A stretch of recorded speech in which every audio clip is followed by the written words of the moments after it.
So this is question 48, and it's the question about the single transferable vote system.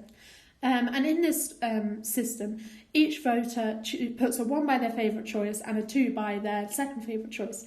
All the 1 votes are counted, and if none of the candidates have over half of the votes, then the bottom candidate drops out, and the 2 votes of everyone who voted for that candidate are added to the appropriate other candidates.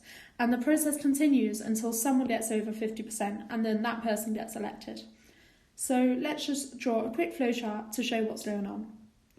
So the first thing is everyone places their votes. Then we see if a candidate has over 50% of the vote. If they do, then we're done, they get elected.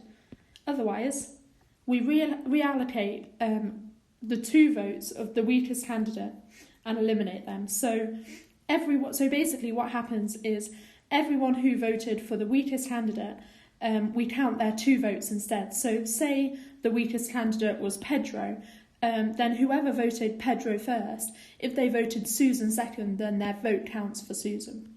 So that's what we're doing there. And once we've done that, we're just going to return to this step and see if anyone has over 50%, and then we just continue doing this loop until we get a yes. So the first thing we need to think about is what 50% of the vote would be. Well, there were 254 votes in total, so 50% is half of this, which is 127. So no one has over 127 at this stage, so we go down on no route. Okay, well, now we need to find the weakest candidate.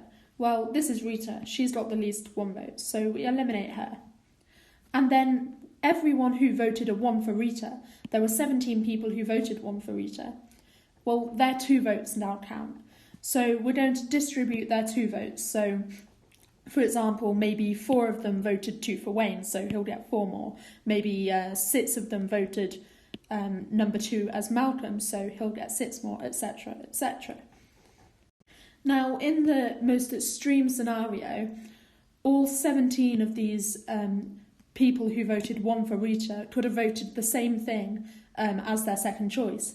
But we know that even if all 17 of these people voted Malcolm as a 2, he's still not going to have 127 points, so he's not going to have over 50%. And so, as no one is, he's got the most, so if he's not got it, then none of them have. So we need to go to a third count, because none of them are within 17 of our 50%.